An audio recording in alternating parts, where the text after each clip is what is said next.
함께 읽으신 말씀을 가지고 하나님을 잃지 말라라는 제목으로 하나님의 은혜 나누도록 하겠습니다. 함께 보시는 이 사무엘서는요, 사사시대 말기에 등장해서 자신이 이스라엘 최후의 사사가 되었던 사무엘이 나옵니다. 이 사무엘이 하나님이 이스라엘 왕으로 택하신 자에게 기름을 붓고 그를 왕으로 세움으로써 이제 사사시대가 막을 내리고 왕정시대가 시작되는 이 과도기의 역사를 기록하고 있는 책입니다.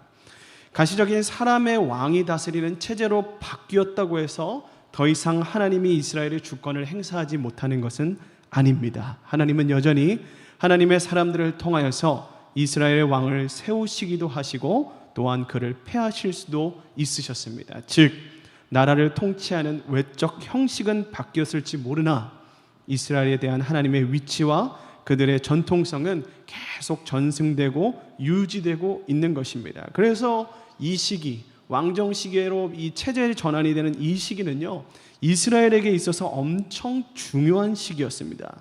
그 중요한 시기, 이스라엘의 첫 왕이 세워지는 과정을 기록한 오늘 본문 사무엘상 11장 말씀은요, 사무엘과 사울을 보면서 우리가 어떤 하나님의 은혜를 나누어야 될지에 대해서 조금 나누려고자 합니다. 앞장인 사무엘상 10장 1절에서요, 이미 사무엘이 사울을 향해서 왕의 기름을 부어주었습니다. 이로써 사울은요, 하나님이 세우신 이스라엘의 초대 왕이 되었던 것이죠. 그러나 이것은 어디까지나 비공식적이었습니다. 왕의 기름을 받기 위해서 사무엘을 찾아간 것도 아니었고, 그래서 모든 사람이 보는 앞에서 왕의 기름을 부은 것도 아니었습니다. 둘이 화합하는 가운데에 하나님의 뜻을 정하고 사무엘이 사울을 설득하고 네가 왕이 될 것을 말한 후에 비공식적으로 왕이 되었음을 선포했습니다. 아직 공식화되지 않은 때라는 거죠. 이와 더불어 이스라엘 백성들도요, 하나님께 요청했습니다. 사무엘과 하나님께 요청했죠. 우리에게 왕을 주십시오.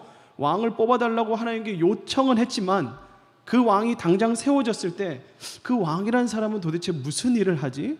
그리고 그 왕이 되면 도대체 우리에게 무엇이 좋지? 이러한 질문들이 여전히 그 백성들에게 있었어요. 여전히 이 왕이란 존재는, 사람의 왕이란 존재는 이스라엘 백성에게 생소했던 것이죠. 더구나 사울도요, 자신이 왕의 기름을 부음을 받기는 했지만 어떻게 해야 할지를 모릅니다. 오늘 본문을 읽으시다 보면 아주 참 놀라운 이 본문의 내용이, 이 장면이 보이게 되는데, 어떤 장면이냐면 사울이 밭에서 소를 치다가 들어와요. 이 왕이 됐는데 소를 왜 치고 있지? 여전히 이 사울도 자신이 왕으로서 어떤 일을 해야 되는지 모르고 있는 것이죠. 즉 이스라엘은요, 정치 제도라는 것 자체가 아직 형성되지 않은, 아직 미완성의 상태인 거예요. 그런 상태인 이스라엘에서 오늘 본문을 시작하면서 보니까 암몬 사람들이 전쟁을 선포하는 장면이 나옵니다. 사울이 왕의 기름을 부음을 받고 치르는 큰 일, 가장 큰 일을 전쟁으로 시작하는 것을 보게 되는데, 우리는 여기서 왕은 도대체 무슨 일을 하는 사람인가에 대해서 이해가 시작될 것입니다. 암몬이라는 나라는요, 사실 이스라엘의 형제 나라예요. 여러분, 아브라함과 그의 조카 롯을 기억하십니까? 그 둘이 하나님이 말씀하신 땅에서 떠나서 갈대아 우르에 떠나서 하나님의 땅인, 하나님의 약속의 땅인 가나안에 들어갑니다. 그 들어가는 과정 가운데 어떻습니까? 아브라함의 종과 롯의 종이 싸우게 되죠. 우리의 땅이 서로 좁으니까 네가 좌해라, 그럼 내가 우하겠고, 네가 우해라, 그럼 내가 좌하겠다. 네가 먼저 선택해서 나라를 가져가라 라고 했을 때 롯이 먼저 가버립니다. 소돔과 고모라로 가버리죠. 그리고 아브라함은 남은 땅을 하나님께 여쭈어 본 이후에 허락받아서 가게 됩니다. 그래서 아브라함은 그 이후에 아브라함을 통해서 이스라엘이라는 민족을 형성하게 되고, 그의 조카 롯은 아주 비참한 형태로 암몬과 모압의 민족을 형성하게 됩니다. 어떻게 형성되는지 여러분 다 잘 아실 겁니다. 자신의 딸들과 합방해서 결국에는 민족을 두 개를 만들어내죠. 이제 우리 1절의 말씀을 다시 한 번 더 읽어보면서 이해를 돕고자 합니다. 1절의 말씀 한번 읽어보겠습니다. 시작. 암몬 사람 나하스가 올라와서 길르앗 야베스에 맞서 진침해 야베스 모든 사람들이 나하스에게 이르되 우리와 언약하자, 그리하면 우리가 너를 섬기리라 하니. 암몬은요, 그 당시 이후에 이 지금 본문에서 나오는 이때의 암몬과 모압은요, 전쟁을 잘하는 강대국이었습니다. 그래서 그 암몬 사람 중에 하나 대표자로서 나하스라는 자가 나와서 이스라엘에게 전쟁을 선포하는 거죠. 이 나하스라는 이름의 뜻은요, 본 언어의 뜻에 의하면 속을 파고 들어가면 어떤 뜻이냐면 뱀이라는 뜻이 있어요. 뱀은 성경에서 하나님의 뜻을 대적하는 그 세력을 말하죠. 그런데 오늘 이 뱀을 통해서 하나님은 자신을 대적하는 자를 통해서 하나님의 뜻을 이루는데 계속 하나님의 능력을 보이십니다. 함께 내용을 더 자세히 보도록 하겠습니다. 이 암몬이 이스라엘에게 쳐들어왔는데 이스라엘이 이 암몬을 상대할 힘이 없는 거예요. 그래서 전쟁을 시작하기도 전에 이스라엘의 장로들이 이 나하스 앞에 나가서 이렇게 말합니다. 우리가 조공을 바칠 테니까 우리와 싸우지 마라. 우리가 너희의 속국이 되겠다라고 뭐라고 합니까? 신사협정을 먼저 제시하는 거예요. 그래서 나하스가 이렇게 말합니다. 좋다. 그런데 조건이 하나 있다. 그 조건이 무엇입니까? 2절을 보니까 언약을 맺되 너희의 오른쪽 눈을 다 빼서 우리한테 가지고 와라라고 합니다. 굉장히 잔인한 방법이기도 하고 특이한 방법이기도 한데 여러분 한번 생각해 보십시오. 왜 오른쪽 눈이라고 이렇게 말을 해놨을까요? 그냥 한쪽 눈을 빼라라고도 하지 않고 오른쪽 눈이라고도 합니다. 왜 오른쪽 눈이라고 자세하게 기록했을까요?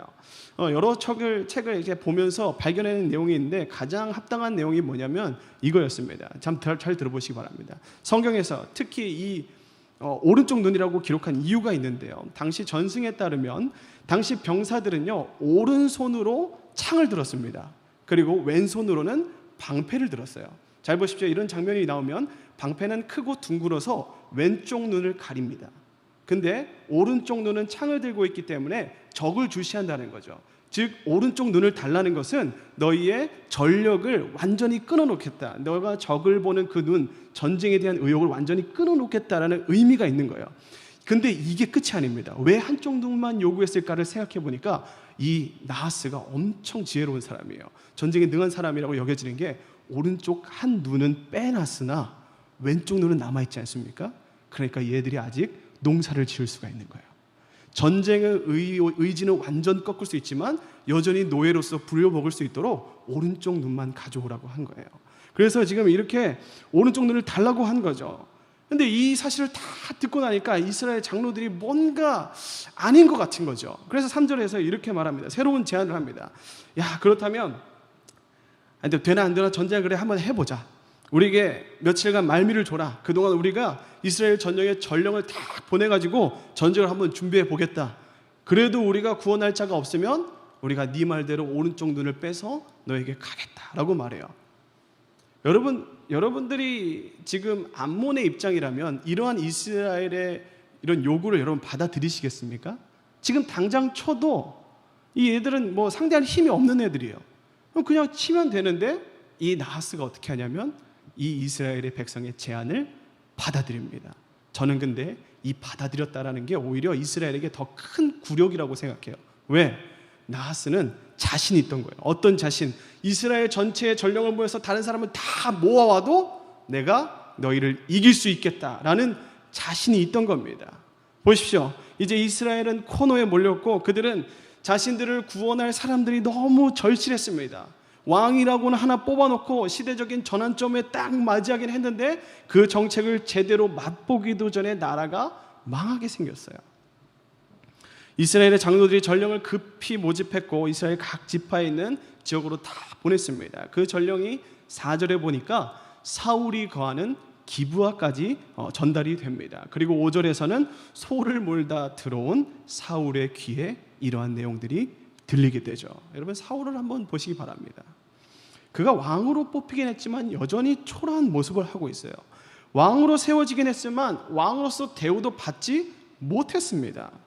오늘 함께 읽으신 11장의 바로 앞장의 끝절인 사무엘상 10장 27절을 보면요, 한 사람 불량배들은요 사울을 보면서 뭐라고 하냐면 이 사람이 무슨 힘이 있어가지고 우리를 구원하겠느냐라고 대놓고 멸시할 정도였습니다.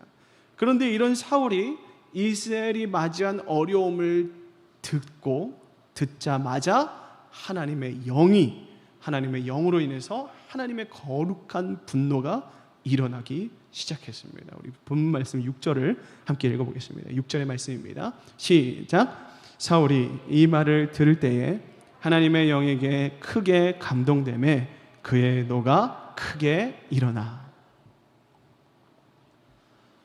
하나님의 분노가 일어난 사울이 그 즉시 행동을 하기 시작합니다. 7절에 보니까 그 말을 들은 그 자리에서 한 결이 소를 잡아다가 각을 뜨고 전령들의 손에 쥐어들고 이스라엘 각 지파에 흩어 보냅니다. 여기서 한 결이라고 하면 옛날에 이제 농사를 지을 때 두 마리의 소를 밭을 가는 괭이에 메고 가게 했어요. 그래서 두 마리의 소를 한 결이라고 부릅니다. 즉 여기서 말하는 한 결이라고 하면 두 마리의 소를 각을 뜬 거예요. 소 두 마리를 각을 떠서 각 지파에 보냈는데 그 의도가 무엇입니까? 암몬과 칠을 각 지파의 군대 소집 명령을 지금 내린 거예요.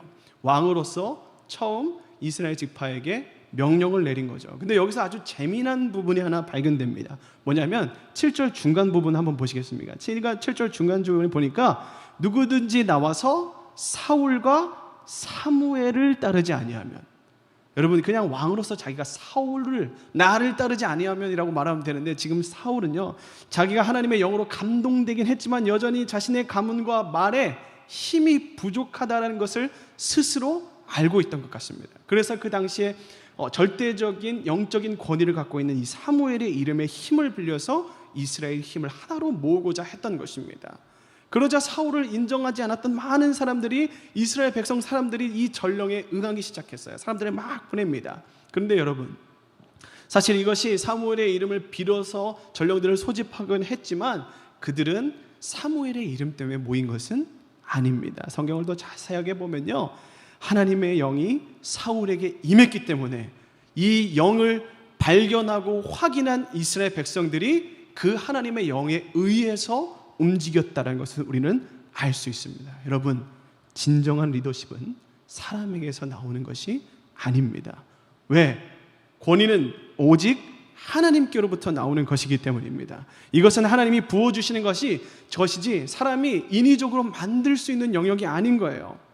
여튼 사울이 이렇게 소집 명령을 내려서 모인 각 지파의 사람들의 합이 얼마나 된다고 말합니까?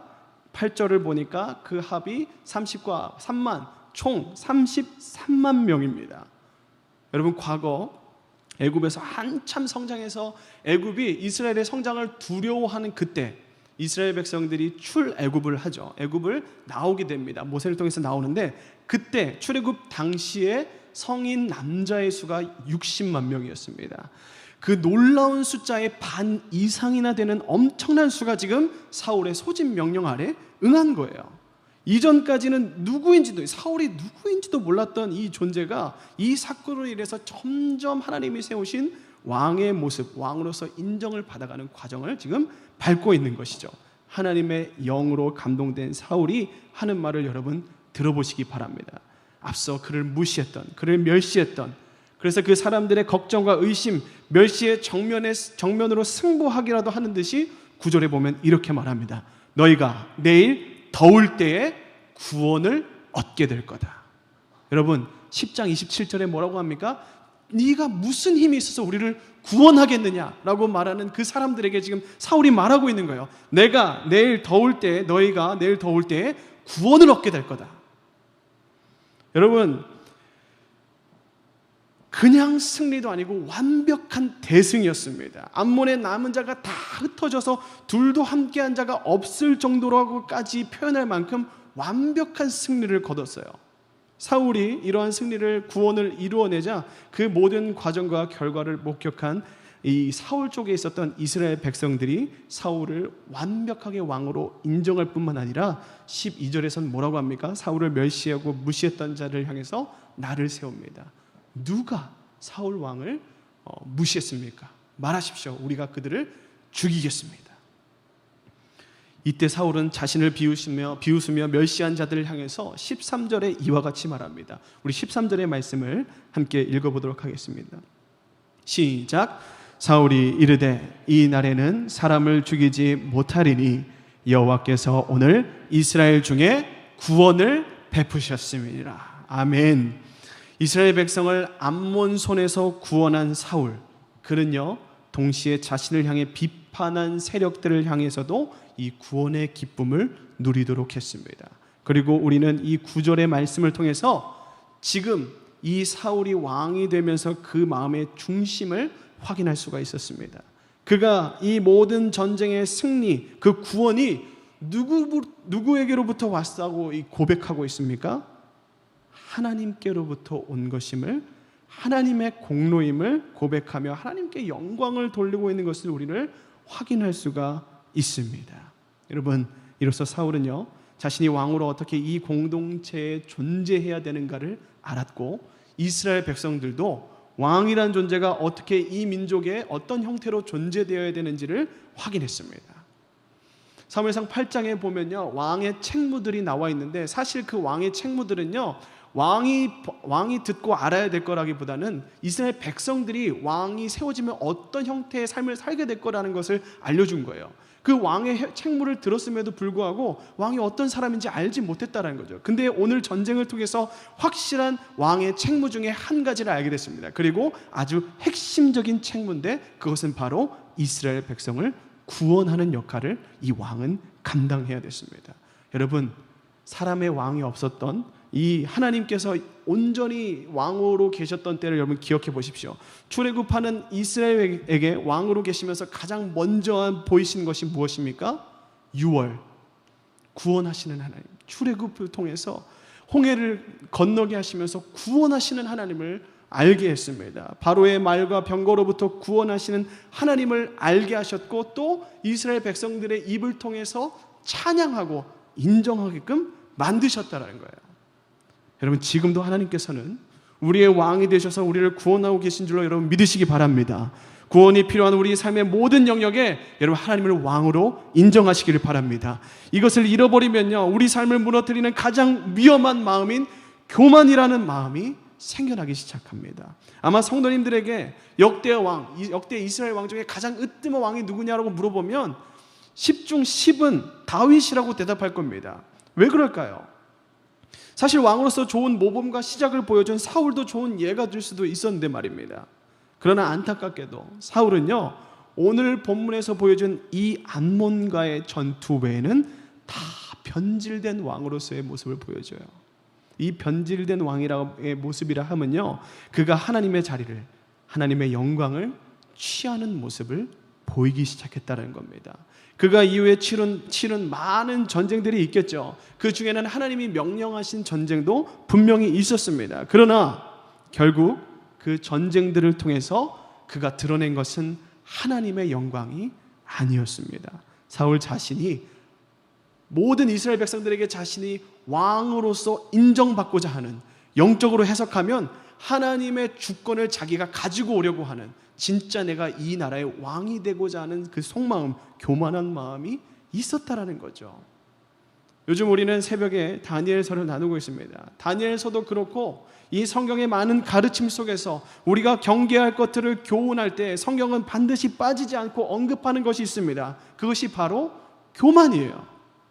바벨론의 왕 이 느부갓네살 왕과 그의 아들 벨사살 왕, 그들 모두 하나님 앞에서 교만하게 행했습니다.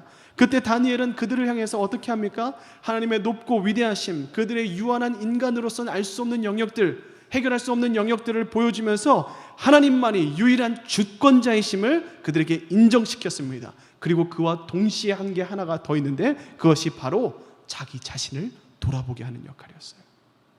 보십시오. 다니엘서 3장 29절의 말씀을 보면요 느부갓네살 왕의 고백이 있습니다. 하나님을 향해서 고백하는 언어인데요, 함께 보시기 바랍니다. 함께 읽겠습니다. 시작. 그러므로 내가 이제 조서를 내리노니 각 백성과 각 나라와 각 언어를 말하는 자가 모두 사드락과 메삭과 아벳느고의 하나님께 경솔히 말하거든 그 몸을 쪼개고 그 집을 거름터로 삼을지니 이는 이같이 사람을 구원할 다른 신이 없음이니라 하더라. 뭐라고 합니까?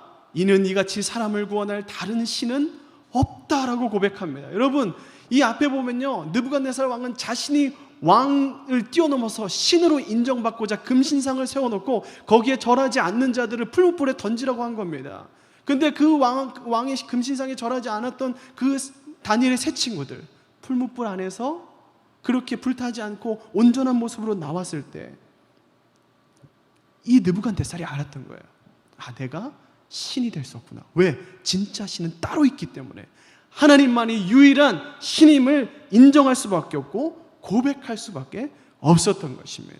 여러분, 교만은요, 많은 이유들로 또 많은 형태들로 우리의 삶 속에서 일어나요.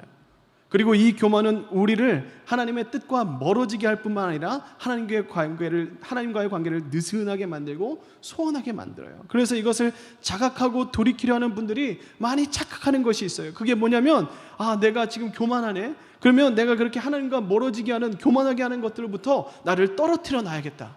그러면 괜찮아지겠지. 맞습니까? 그렇지 않아요. 여러분, 잘 생각해 보십시오. 내가 돈이 많아서 교만하다면 돈을 멀리한다고 해서 내가 교만하지 않을까요? 내가 사람과의 관계 속에서 내가 불편함이 없고 거침이 없는 내 인생 속에서 그 인생의 잘된 부분을 똑 잘라낸다고 해서 내가 교만하지 않겠냐는 자신이 있냐는 겁니까? 여러분, 교만을 상대할 때 가장 중요한 것은요, 나의 주변 상황이 아닌 거예요. 가장 중요한 건 나 자신입니다.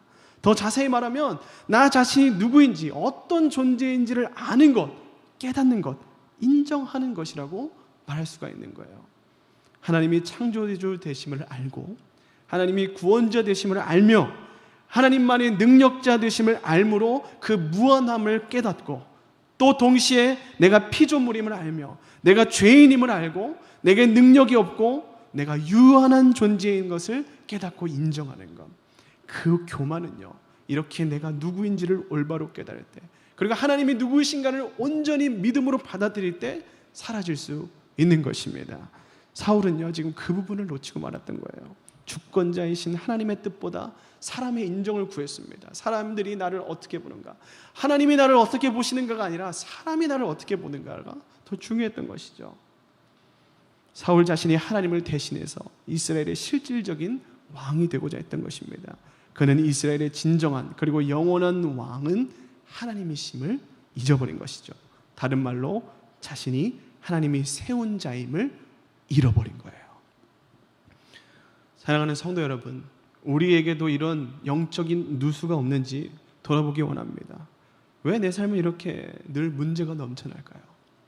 왜 내 삶은 평안하지 못하고 안정적이지 못할까요? 왜 내 삶은 늘 결핍과 필요한 것들로 가득할까요? 우리가 어느새 우리의 인생이 주인이 되어서 그 모든 문제를 스스로 해결하려고 하고 하나님에 의지하지 않는 가운데 있지는 않는지 여러분 돌아보시기 바랍니다. 아주 사소한 것에서부터 크고 중요한 일들까지 우리는 모두 하나님의 손에서 하나님의 핸들링을 받아야 되는 거예요. 그렇지 않으면 어느새 우리는 이 교만이라는 아주 달콤한 유혹에 금방 넘어가서 다시 하나님과 멀어지는 육의 욕구를 따르며 영의 궁핍함을 경험하게 될 것입니다. 여러분, 진짜 중요한 것은 지금부터예요. 사무엘을 보십시오. 이 모든 사실과 이 모든 사건들과 이 모든 광경을 한 걸음 뒤에서 바라보고 있는 사람이 있었습니다. 그 사람이 바로 사무엘이었어요. 사무엘은 이 모든 사실을 다 알고 있는 듯이, 다 내려다본 듯이 이스라엘을 이끌어 갑니다. 마지막으로 11장 14절과 15절의 말씀을 읽고 말씀을 마무리하도록 하겠습니다. 시작. 사무엘이 백성에게 이르되 오라, 우리가 길갈로 가서 나라를 새롭게 하자. 모든 백성이 길갈로 가서 거기서 여호와 앞에서 사울을 왕으로 삼고 길갈에서 여호와 앞에 화목제를 드리고 사울과 이스라엘 모든 사람이 거기서 크게 기뻐하니라. 아멘. 사무엘은요, 전쟁이 끝난 직후에 기쁨에 취해 있는 이스라엘과 사울을 이끌고 어디로 갑니까? 길갈이라는 곳으로 갑니다. 길갈은 어떤 곳이에요, 여러분? 길갈은요, 이스라엘 백성이 요단강을 건넌 후에 첫 번째 진을 친 곳입니다. 이곳은 광야에서 매일같이 내리던 만나가 그친 곳입니다. 하나님의 약속의 땅 가나안, 그곳에서 하나님께 순종하며 살게 된 분기점이 된 곳이 바로 이 길갈이라는 곳이에요. 그래서 이 길갈이라는 곳 자체에 상징성이 있어요. 왜? 이 가나안 땅에 들어가기 전에 우리를 한번 새롭게 해야 될 그 시점에 지금 서 있다라는 것을 사무엘은 알고 있는 거죠. 광야에서 이렇게 이끌어 오시면서 우리를 인도하신 하나님을 우리가 평안한 가나안 땅에 들어간다고 해서 잊어버리지 말자라는 것을 이 길갈에서 다시 한 번 더 붙잡고자 했던 거예요. 그 마음을 가지고 지금 사울과 이스라엘 백성들을 길갈로 이끌어 온 것입니다. 사무엘은 정식적으로 이 사울을 이스라엘의 왕으로 세우고 있습니다. 그런데 사무엘에게는요, 그를 왕으로 세우는 것 말고도 무언가 이스라엘을 향해서 전하고자 하는 메시지를 가지고 있는 듯이 지금 길갈로 이끌어가고 있습니다. 사무엘은 왜 지금 전쟁의 기쁨으로 취해 있는 이스라엘을 이 상징성을 가진 길갈로 데려왔습니까? 모두가 승리의 기쁨으로 가득한 곳에 단 한 사람, 사무엘만은 그들과 함께 즐기지 못했어요. 왜? 이 모든 과정을 통해 새롭게 시작될 이 왕정시대의 역사의 흐름을 그 혼자만 걱정하고 있었던 것입니다. 아니나 다를까 앞서 말씀드린 것처럼 사울은 변질됐습니다. 사울이 변질되면, 그 왕이 변질되면 그를 섬기는 모든 백성들도 자연스럽게 변질되게 되겠죠. 아니나 다를까 사무엘의 걱정대로 이후에 나라의 운명이 하나님이 중심이 아닌 점점 사람의 중심으로 변해버립니다. 이 모든 것을 내다본 사무엘은요, 길갈에서 우리가 나라를 새롭게 하자라고 백성들에게 고백하고 요구하는 것이에요. 즉 우리의 나라를 새롭게 하면서 우리의 마음을 새롭게 다잡자는 의미로 지금 길갈로 데리고 온 것입니다. 우리에게 인간의 왕이 세워졌지만 여전히 우리의 참된 왕은 하나님이시다 라는 이 민족적 신앙 고백을 흐리게 해서는 안 된다라는 이것을 이스라엘과 나누고 싶었던 거예요. 오늘 함께 보신 11장 뒷장인 12장을 집에 가셔서 여러분 잠잠히 한번 읽어보시기 바랍니다. 귀한 하나님의 말씀을 12장 이 한 장을 통째로 써서 25절에 달하는 말씀이 단 하나의 메시지를 말하고 있어요. 그 언어와 말투는 다소 거칠게 보이고 뭔가를 위협하는 듯 보이지만 그 속마음은, 내용은 이렇습니다. 이스라엘 백성들아, 우리가 하나님을 잃어버리지 말자. 이스라엘에게 있었던 본질적인 문제는요, 다른 나라에는 다 있고 우리에게만 없어 보이는 그 인간왕이 없었던 그것이 문제가 아니었습니다. 사사기 마지막 구절에 있는 이스라엘의 상태를 여러분 한번 기억하십시오. 이스라엘의 왕이 없으므로 자기의 소견에 옳은 대로 행했습니다. 이스라엘은요, 단 한 번도 왕이 없었던 적이 없습니다. 단지 이스라엘의 진정한 왕이신 하나님을 인정하지 않았을 뿐이죠. 이 시간 오늘 우리가 이 말씀을 통해서 동일하게 우리 영혼에게 여러분 도전하시기 바랍니다. 저를 따라서 여러분들의 이름을 넣어서 한번 고백해 보시겠습니까? 누구누구야 하나님을 잃어버리지 말자. 여러분 한번 고백해 보십시오. 여러분의 이름을 넣어서 재호야 하나님을 잃어버리지 말자. 여러분 하나님을 잃어버리지 마십시오. 우리의 진정한 영원한 왕이 되신 하나님을 잃지 말고 늘 그 하나님의 그늘 아래 평안과 은혜를 누리시는 우리 모든 성도님들이 되시기를 주님의 이름으로 축복합니다. 함께 기도하겠습니다. 기도하시기 전에 함께 찬양 할 텐데요. 아까 함께 찬양하신 주 임재 안에서라는 찬양을 같이 하고 싶습니다. 이 찬양의 가사의 고백에 보면 이런 고백이 있습니다. 내 평생 그 이름 하나로 충분합니다. 여러분 아멘이십니까? 여러분 아멘이십니까? 여러분 우리 삶 가운데 하나님 한 분으로 충분하기를 축복합니다. 우리 함께 찬양하겠습니다.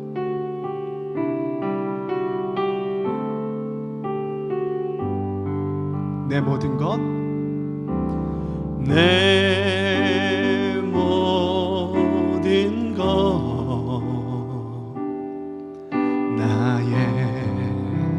생명까지 다 주님 앞에 드립니다. 주 임재 안에서 이제 내 영원 자유에 내가 주의 거룩한 이름을 높이며 우리 삶 속에서 예배하리. 함께 고백합니다. 어린 양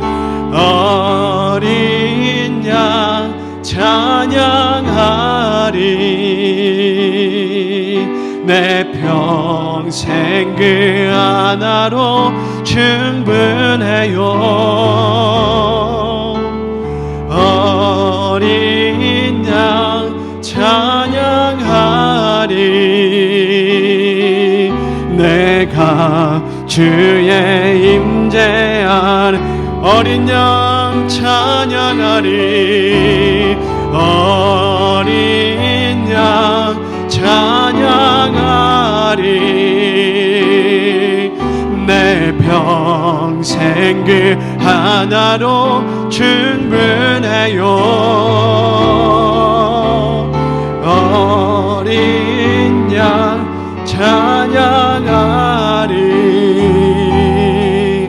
내가 주의 임재. 우리 다시 한 번 더 고백합니다. 어린 양 찬양하리.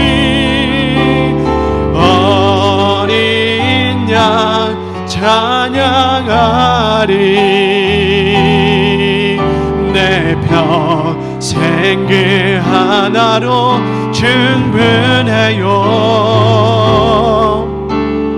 어린 양 찬양하리. 내가 주의 임재 안에서 우리 함께 기도하며 나가기 원합니다. 이 시간 기도하실 때 주님, 우리가 창조주이신 하나님을 알고 또한 피조물인 나를 깨닫게 하시니 감사합니다. 주님, 우리가 이 사실을 잊지 않기를 원합니다. 우리가 교만과 싸우기를 원합니다. 우리가 하나님을 잃지 않기 원합니다. 내 안에 살아 역사하시는 성령님, 이 시간 날 붙잡아 주시옵소서.